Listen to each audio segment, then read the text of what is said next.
días, son las 6 de la mañana de este martes 12 de abril de 2006, esta es la hora de la verdad, y estos temas y asuntos que trataremos en la grata compañía de ustedes durante las próximas horas.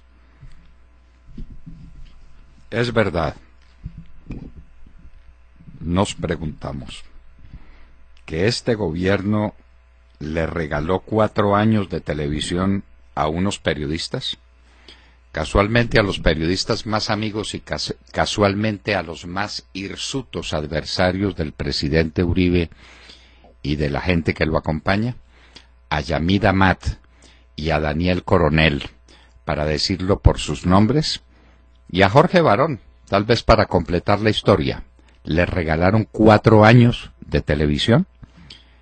Estará con nosotros quien hizo esa denuncia, quien viene haciendo esa denuncia, y obviamente le vamos a pedir que nos la precise.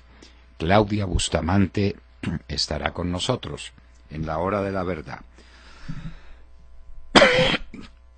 Esta madrugada fueron incineradas 4 tractomulas en la carretera o en la autopista, como la llaman, Medellín-Bogotá. Definitivamente este país está a la deriva. Esto es la anarquía. Aquí no hay gobierno, aquí no hay nada, aquí no hay autoridades. Queman las tractomulas donde les da la gana. ¿Dónde están los conductores de los buses que fueron secuestrados en la ruta entre Risaralda y Chocó? ¿Dónde? ¿Dónde están? Y ahora estas tractomulas, como en los peores tiempos de la violencia, cuando iba a ser presidente Álvaro Uribe Vélez y encontró un país en llamas, y apagó las llamas y encendió el país, pero en el fuego de la prosperidad, del trabajo, del bienestar. Que no se nos olvide. Sacan al procurador. Hoy empieza a reunirse el Consejo de Estado para tratar lo del procurador.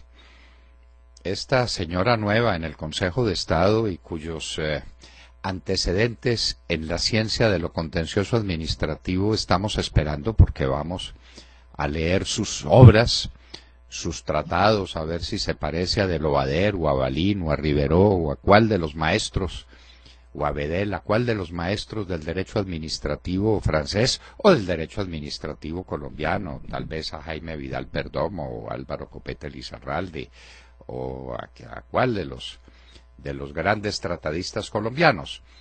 Esta señora tiene lista ya la ponencia, pero tienen un problemita, y es que si salen con el cuento de que no hay reelección cuando la Constitución no la permite expresamente, acaban nada menos que con la reelección de todos los congresistas, los diputados, los concejales, y acaban con 4 años de Procuraduría del Tartufo, de Maya Villazón.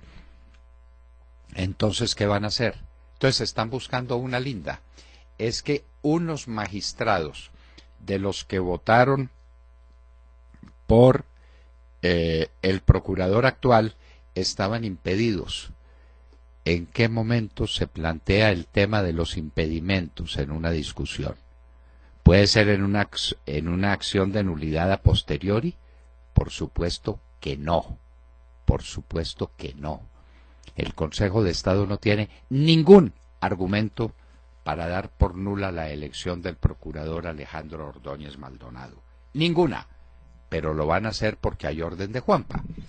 Así como Maduro le da orden al Tribunal Supremo de Justicia de Venezuela para que declare nula la ley de amnistía, así Juanpa le da orden a estos magistrados del Consejo de Estado, empezando por esa magistrada, por la magistrada ponente, una magistrada Araujo, si mal no estamos, para que destituya al procurador Alejandro Ordóñez Maldonado, un nuevo mártir de la democracia colombiana, por cumplir su deber, por ser la voz de la sociedad colombiana, por estar atento a lo que pasa en el país y decirlo y denunciarlo y enfrentarlo. Es decir, destituyen al procurador por ser procurador, por cumplir con su deber. Bueno es saberlo. Fueron posesionados 7 magistrados de la Corte Suprema de Justicia, los mismos que la Corte Suprema de Justicia no había logrado elegir en años. En un buen día los eligieron a todos, a 7 magistrados. ¿Quiénes son ellos? Tendremos que averiguarlo. Y obviamente la tarea es elegir fiscal general de la Nación. ¿Dónde está la terna? ¿Cómo es la farsa de las hojas de vida y del concurso de méritos? ¿Cómo es todo aquello? La imagen de Santos y su gobierno.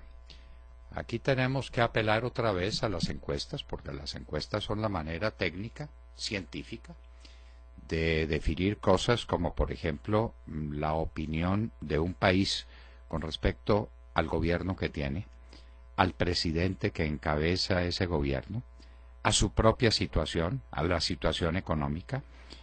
Los colombianos se expresan y Jan Haas le está prestando el enorme servicio al país de decirle cada semana cómo amanece el pulso de la opinión pública. Hablaremos de la encuesta de Jan Haas para esta semana. La lucha contra la inflación, el tipo de cambio, el déficit en cuenta corriente, temas fundamentales para el bolsillo de los colombianos. Estos son temas técnicos, desde luego, son cuestiones macroeconómicas, pero que desembocan en que los colombianos estén o no estén en crisis. ¿Cuál es la situación del país? Hablaremos con el más eminente de los directores del Banco de la República, Carlos Gustavo Cano. Se nos fue el negro Perea, nuestro queridísimo amigo. Tuvimos siempre una enorme simpatía por el negro Perea. También tuvimos el honor de recibirlo varias veces en la hora de la verdad, y se nos fue. El prototipo del hombre que hizo del deporte una pasión, y que llevó la pasión del deporte, cuando el deporte se manejaba por los caminos por los que se debe manejar, una sana y bella pasión, sin violencias, sin excesos. El negro Perea, donde había un acontecimiento deportivo, él estaba ahí presente.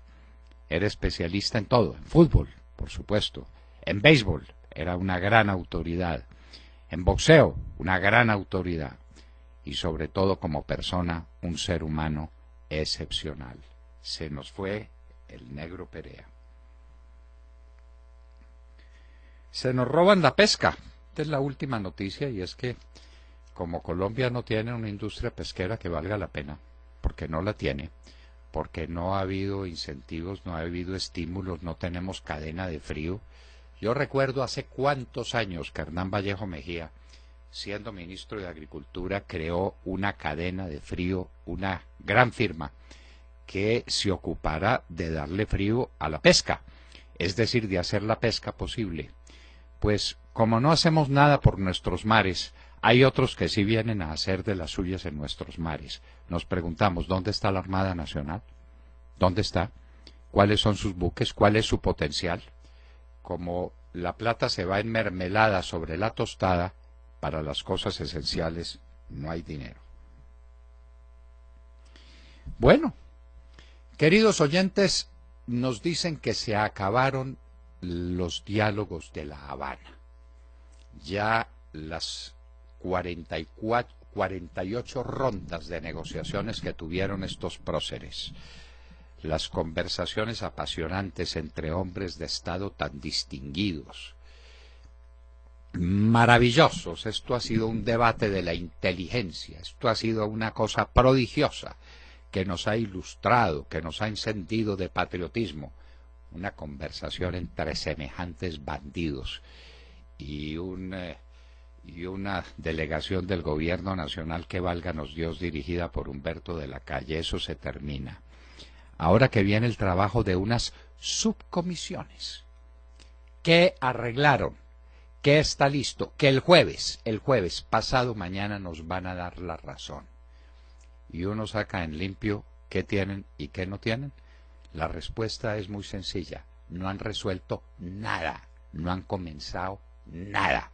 Simplemente sacar la noticia y encontrar el camino para que Juan Manuel Santos le pueda entregar el país a los amigos de su hermanito, de Enriquito Santos Calderón, a los bandidos de las FARC, a los comunistas que están en Cuba bajo la égida, la inspiración y el ejemplo de Fidel Castro. Eso es todo lo que hay. Avianca estrena presidente, Hernán Rincón. Los grandes retos. Una muy grande deuda en dólares que no se supo manejar, sobre la que no se pudieron cubrir. Un crédito contra Venezuela, eso hay que darlo como perdido. Venezuela no paga y no pagará. Y el gran desafío, el desafío tecnológico. Hernán Rincón es un gran especialista en estos temas tecnológicos y a eso se ocupará principalmente, a atender al cliente a través de la tecnología. Libre Piedad Zucardi, por vencimiento de términos. ¿Un chiste? ¿Cuántos términos se han vencido para las víctimas de la violencia política ejercida desde los tribunales? ¿Cuáles términos se han respetado? Por ejemplo, en el caso de Luis Alfredo Ramos, ¿cuántos términos se han vencido? ¿Cuántas veces se han vencido los mismos términos? Bueno, por fin se aplica alguna vez, y Piedad Zucardi, que está a nuestro juicio injustamente perseguida por paramilitarismo, se va para su casa. Se va para su casa, pero el proceso sigue en su contra. En América Latina tenemos los gobiernos en una situación gravísima. El de Rousseff en el Brasil se tambalea. Maduro está dirigiendo un pueblo que tiene hambre y que va a explotar. Señores, Venezuela va a explotar y nos va a explotar en la mano, porque no estamos preparados para nada, porque no sabemos nada. Pero la gente con hambre pierde la paciencia y nos parece que el pueblo venezolano está a punto de perderla, aún a riesgo de su propia vida, porque la amenaza es que el que se enoje va a ser fusilado o metido en una tumba, como esas que tienen en Venezuela reservadas para los que se atreven a opinar distinto. Mientras tanto, en el Perú tenemos un triunfo total de la derecha, bien con la señora Keiko Fujimori, bien con Pablo Kuczynski. Ahora se enfrentarán entre los dos el gran ataque contra Fujimori y contra su herencia. Vamos a ver qué pasa en el Perú. Lo cierto es que la izquierda quedó triturada. Triturada entonces en Brasil, triturada en Venezuela, corrupción rampante en ambos sitios. Ahora Cristina Fernández de Kirchner se tiene que presentar ante los jueces argentinos para responder por innumerables casos de corrupción. La corrupción no es solamente de este gobierno corrupto, es obra de toda la izquierda latinoamericana. La señora Bachelet está enfrentando los cargos de corrupción de su hijito en todas partes, en todas partes. En el Ecuador las cosas se le van a complicar al señor Correa. Ese es el panorama general de la izquierda. Y en Colombia, ya muy temprano esta mañana pudimos tener un audio completo de unas declaraciones, un discurso, algo de Minchirrinchi. Es primero un señor de una vulgaridad, de una falta de estilo, de una falta de clase personal. Alguien decía en nuestra mesa, es que es un gamín. No, es que nos parece que es peor que un gamín. Un gamín no se comporta así. Pero si un hombre que dice eso que dice sigue en el ministerio, esto ya es el último colmo. Es el último colmo. Pero tal vez Santos diga, no, pero si es igualitico a mí. Si somos así, si somos iguales. Lo de rufián de esquina y de ahí para abajo. Las declaraciones de Minchirrinchi contra el gremio ganadero, la animadversión contra los ganaderos. Un gobierno que lo reconoce y que lo declara puede ser un gobierno. Un gobierno que detesta un sector tan importante en la vida nacional como el sector de los ganaderos puede seguir siendo gobierno. Minchi Rinchi, les tenemos esas declaraciones. Entre más investigan al Zika, peor se ve. En los Estados Unidos, muy asustados por el tema del Zika, aunque ven remotas las posibilidades de que se vuelva una pandemia en ese país. Netanyahu dijo que la Fuerza Aérea de Israel ha bombardeado muchísimas veces objetivos de extremistas en Siria. Y en Hoy en la Historia recordaremos a un gran mártir de la verdad y de la ciencia, un hombre extraordinario que casi tiene que dar su vida por defender la verdad ante la Inquisición católica, Galileo Galilei. De todo esto y de mucho más hablaremos con ustedes en las próximas horas, en la Hora de la Verdad. Y los invitamos a seguirnos en Facebook o en Twitter, en @Hora de la Verdad, y también a sintonizarnos a través de TuneIn en sus dispositivos móviles para que nunca se pierdan de la sintonía. Y como siempre, recuerden que a través de nuestra página de internet nos pueden escuchar en vivo o en diferido desde cualquier parte del mundo y nos pueden hacer llegar todas sus opiniones a través del chat. En esta dirección, www.lahoradelaverdad.com.co. Son las 6 de la mañana, 17 minutos. Comenzamos ya. Bienvenido. Muy buenos días a todos. Bueno, ya me gusta Nana Mouskouri, ya le estoy cogiendo el gusto, no se preocupe. Hablemos, ¿qué les parece del estado de ánimo en el país? Que no es bueno. No es bueno en absoluto, no mejora. Al contrario, aunque a veces nos parezca que es imposible que pueda empeorar, pues la nueva encuesta de Jan Haas muestra que las cosas van de mal en peor.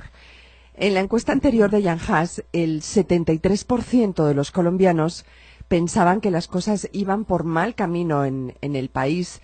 Y en esta nueva encuesta de Jan Haas, el pesimismo se agudizó y aumentó 4 puntos. El 77% cree que las cosas van por mal camino y solo el 19% es optimista.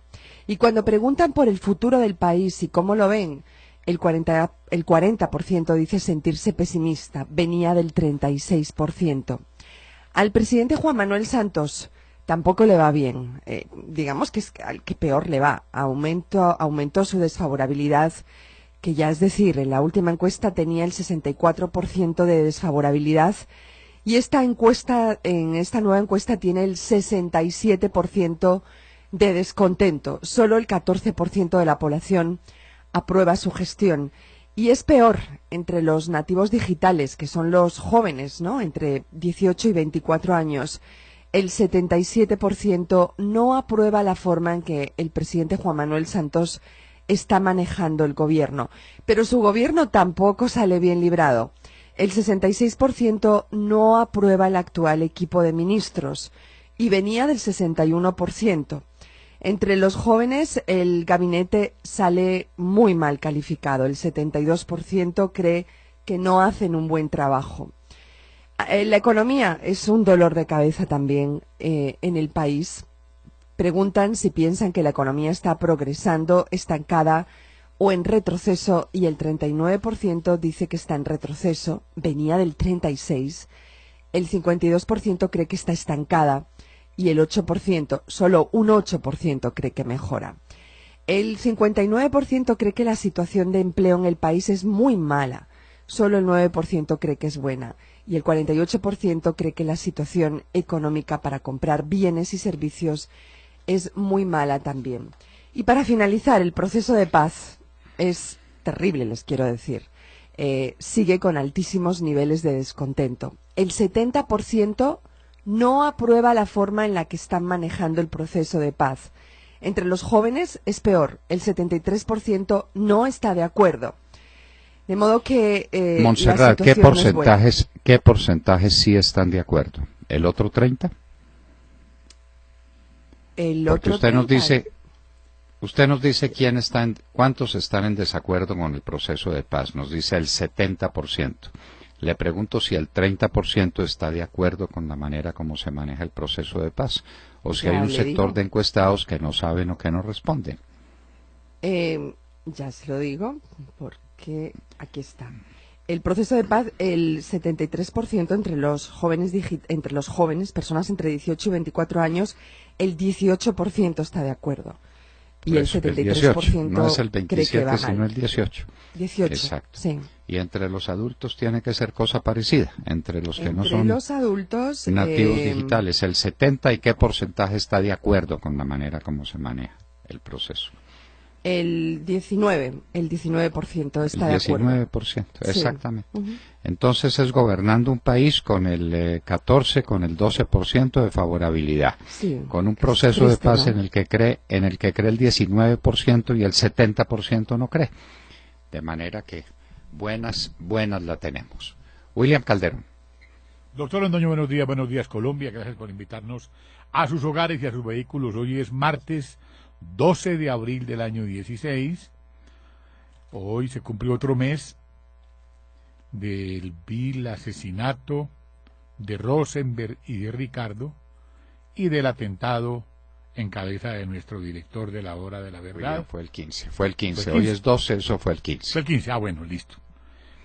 Este jueves termina la farsa con el narcoterrorismo de las FARC, sin entrega de armas, sin ningún castigo a los peores criminales de nuestra historia, sin indemnización a las víctimas con minas antihumanas, con reclutamiento de niños. Ayer el narcoterrorista Carlos Antonio Lozada, camarada del presidente bolivariano Juanpa, anunció que las cosas estaban prácticamente cocinadas, que el ambiente ha mejorado luego del fracasado intento del anunciadísimo 23 de marzo de 2016, cuando las partes se levantaron de la mesa. Según el criminal Lozada, tanto el gobierno como las FARC han demostrado disposición para avanzar en el tema del cese bilateral al fuego, hecho que ha permitido poner sobre la mesa las diferentes posiciones sobre las zonas de concentración. Abro comillas, hemos tenido importantes avances en el tema que estamos trabajando respecto al cese al fuego, específicamente la zona campamentaria, dijo el terrorista Lozada. Doctor Londoño, se acabaron las rondas de La Habana y no han resuelto nada para entregarle el país al narcocomunismo internacional. De Cantinflas a Lozada. A Lozada y a Humberto de la Calle. Sí, señor. Es que es lo mismo. Llevan 5 años hablando sin decir nada. Eso no lo logró Cantinflas en la mejor de sus películas. No duraban tanto. Y el país comprueba eso. El país lo mira con una sensación de asco, de indiferencia, de mortificación inmensa, y eso es lo que se refleja en las encuestas, porque no hay nada de nada. La impunidad sigue rampante en las cosas pues que advierten. Indemnización a las víctimas ningunas, porque ellos no han causado ninguna víctima. Devolución de secuestrados y devolución de las niñas y de los niños que tienen secuestrados, ese tema no se toca, pues que se va a tocar. Entrega de las armas ni hablar, concentración tampoco, mejor dicho no han empezado. Pura 5 años de paja, 5 años de paja entre los amigos de Enrique Santos Calderón, y pues como uno no sabe si él está del lado de allá o del lado de acá. En todo caso, lo que él empezó, como lo dice en su libro, así empezó todo. Empezó 8 meses hablando clandestinamente con estos bandidos en La Habana, mientras aquí ponían bombas, una en contra mía, para ser claros. Él estaba reunido con los bandidos de La Habana cuando me pusieron la bomba, y yo sigo preguntando si supo antes, si supo en ese momento, si supo después. Lo que sí sé es que no protestó nunca protestó por eso, ni hizo protestar a la Sociedad Interamericana de Prensa, por algo sería. Ángel Henao. Doctor Londoño, muy buenos días y muy buenos días para todos nuestros oyentes. Y las noticias internacionales del día de hoy llegan desde Brasil y desde Venezuela, dos de los países que hasta hace algunos años representaban la promesa del socialismo del siglo XXI para la región y hoy están envueltos en escándalos de corrupción y fuertes críticas de la comunidad internacional.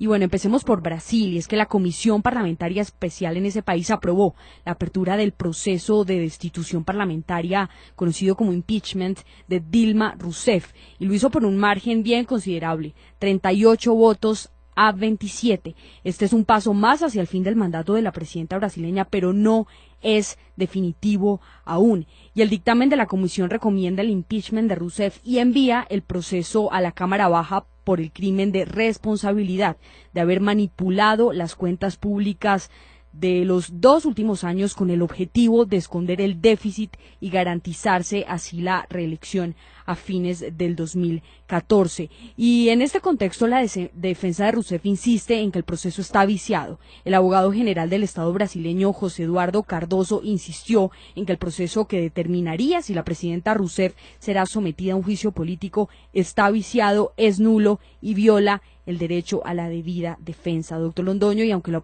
aprobación de apertura de este proceso aún no define el destino de la presidenta, sí deja a ese país suramericano en medio de más incertidumbre política y social.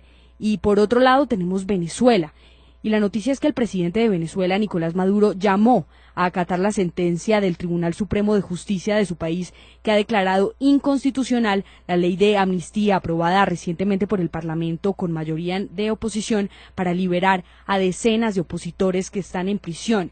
Cabe recordar que esta ley, la Ley de Amnistía y Reconciliación Nacional, fue una promesa de campaña de los opositores antes de su amplia victoria en las legislativas y quería beneficiar a decenas de opositores que la oposición califica de presos políticos y considera que fueron inculpados por razones políticas. Tal es el caso de el emblemático Leopoldo López.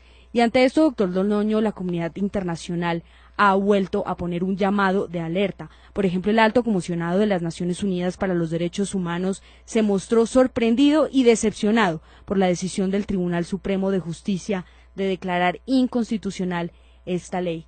Y bueno, doctor Londoño, así las cosas, los gobiernos de izquierda en América Latina siguen en un franco retroceso por corrupción, violación a los derechos humanos, y hay que preguntarse qué podría pasar con ellos en un futuro. Pues que se cayeron, como se cayó el de Cristina Fernández en Argentina, como se cayó el de Ollanta Humala, que le da paso a un partido de derecha, bien sea el de Kuczynski, bien sea el de la señora Fujimori, como se está cayendo a pedazos el de Venezuela, como se está cayendo a pedazos el de Evo Morales. Esto es obvio. La izquierda estuvo en el poder. ¿Qué dejó la izquierda? Miseria. Es como en Bogotá. Bogotá es igual. 3 gobiernos sucesivos de izquierda. ¿Qué dejaron? Lo único que saben edificar: hambre, atraso, abandono. No más. Ese es el resultado y ese es el balance, y la historia es implacable con los balances. Sergio Gel. Doctor Londoño, muy buenos días para usted, para todos nuestros oyentes. Pues abrimos la mañana revisando esas polémicas grabaciones, esos audios del ministro Aurelio Iragorri, en los que pues básicamente reconoce lo que él llama una animadversión del presidente Santos con los ganaderos. Pero escuchemos si quieren los audios y ya los comentamos. ¿Qué problemas tiene el sector? Primero, animadversión política total por la posición del sector con respecto al presidente Santos. El presidente Santos tiene una cosa, es que no le gusta que le toquen aquellas. A él la manoseada no le gusta, al resto le va a faltar, pero la manoseada no le gusta. Y sintió políticamente que este sector lo manoseó. O por lo menos así lo siente uno desde el gobierno. Pues esa es la primera parte de estos audios en donde el ministro Iragorri reconoce pues esa animadversión del presidente Santos contra el sector ganadero, en un lenguaje también bastante cuestionable, grabaciones reveladas por la FM. Si quiere, escuchemos la siguiente parte. Incluida la ley de víctimas y de tierras, que no era para que pasara lo que está pasando. En parte y el 40% son falsas víctimas que lo que están haciendo es a través del Estado robarse la tierra de la gente decente. Aquí el ministro Iragorri se refiere a la ley de tierras y de víctimas, una ley que ha sido bastante cuestionada precisamente desde el sector ganadero. Y doctor Londoño, pues unas declaraciones bastante polémicas las que hace el ministro Iragorri, reconociendo, pues por un lado, una animadversión del presidente Santos contra un sector importantísimo de la sociedad y de la economía colombiana, y por el otro, pues reconociendo que hay serios problemas con la ley de tierras y la ley de víctimas. Un lenguaje bastante cuestionable, pero pues no en vano es el minchirrinchi, como nosotros cariñosamente lo llamamos desde estos micrófonos. Reconociendo lo que están diciendo José Félix Laforí y el procurador Alejandro Ordóñez, que muchas de las víctimas que están reclamando tierras no son víctimas, sino ladrones de tierras. Y el minchirrinchi lo ubica en el 40%. 40%, entonces, señala él que son víctimas falsas. Víctimas falsas. Y entonces, ¿por qué se escandalizan de que el presidente de la Federación de Ganaderos lo diga? ¿Con esa cifra o con cualquier otra? Lo de la cifra es menuda. Lo que está reconociendo es que la famosa ley de restitución de tierras está dando lugar para que unos bandidos se roben tierras legítimamente adquiridas. Y eso está acabando con el campo colombiano. Y eso está acabando con la producción del campo colombiano. Y eso está produciendo hambre en el país. Porque se produce menos y al producirse menos hay que importar más, a 3.000 pesos el dólar, y entonces viene el resultado final. Minchirrinchi, ¿qué tal? Al presidente no le guste que le cojan aquellas o que le acaricien aquellas. Eso, doctor Londoño, el presidente Santos tiene una cosa y es que no le gusta que le toquen aquellas. ¿Dónde queda el honor del gobierno con un ministro hablando en estos términos, por Dios? Por Dios, qué sistema qué niveles de decencia, de decoro, de respeto. Que es que eso no fue en una reunión pública, no sabemos en cuál fue. Es que un ministro es ministro 24 horas al día y tiene la obligación de ser decente las 24 horas del día. Y Minchirrinchi no es una persona decente, es un patán. Y nos vamos para los Estados Unidos. Cristina Londoño tiene cosas muy importantes que contarnos. Buenos días, Cristina. Hola papi, muy buenos días y muy buenos días a todos. Bueno, voy a seguir hablando de política porque en este momento aquí en Estados Unidos no hay un tema más apasionante y a la vez preocupante. Estamos viviendo momentos realmente históricos que no se veían hace décadas. Hoy estamos exactamente a una semana de las primarias partidistas de Nueva York. En la contienda demócrata, Hillary Clinton, dicen las encuestas, le lleva una ventaja de 12 puntos a Bernie Sanders, 51% de la intención de voto contra 39% de la intención de voto. Es una ventaja importante, pero no es lo que era hace solo semanas, que sobrepasaba los 21 puntos, algo preocupante para Hillary Clinton, que como ustedes saben fue senadora de Nueva York, considera Nueva York su casa, aunque Bernie Sanders, que se describe a sí mismo como un socialista, pues nació en Brooklyn y él ha ido aumentando en popularidad en Nueva York. Hillary Clinton le gana ampliamente en la intención de voto de las minorías. Los afroamericanos y los hispanos están con ella, la conocen más hace más tiempo y confían más de los hispanos. Les hablo en este caso de que vaya a ser la campeona de la reforma migratoria o que vaya a defender a los latinos. Su esposo Bill Clinton fue uno de los presidentes más queridos por la población hispana en este país y la intención de voto de Hillary entre hispanos y afroamericanos en Nueva York es de 62% contra 22% de Bernie Sanders.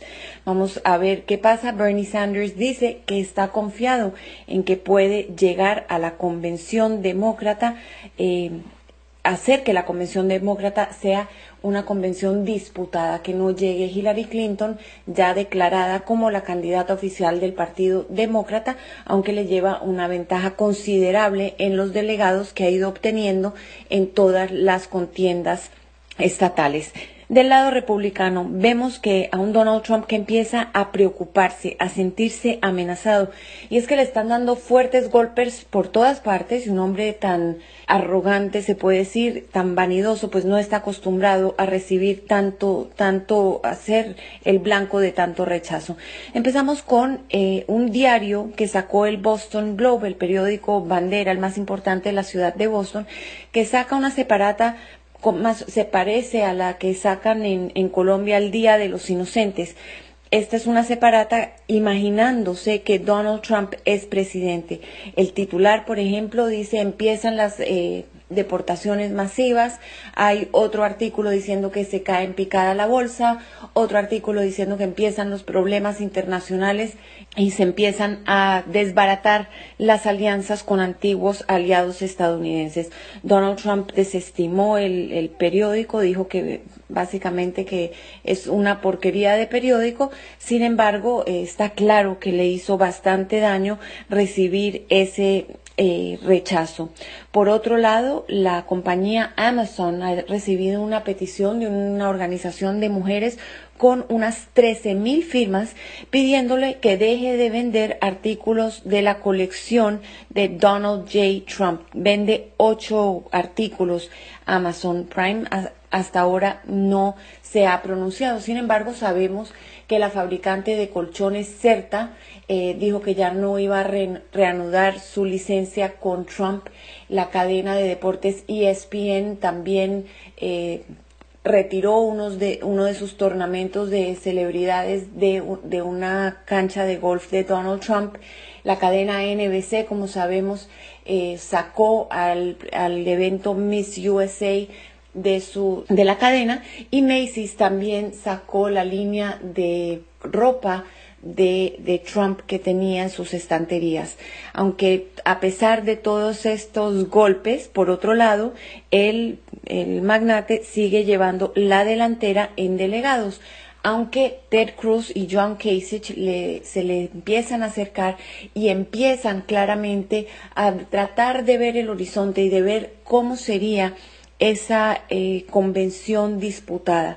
¿Qué pasa? Que si Donald Trump no llega a 1,237 delegados según las reglas del partido, pues llegarían a la convención y habría votaciones. En una primera votación, Trump obtendría claramente la mayoría de los delegados, los que se han comprometido con él, los que han quedado comprometidos con él por sus victorias en todas estas primarias estatales.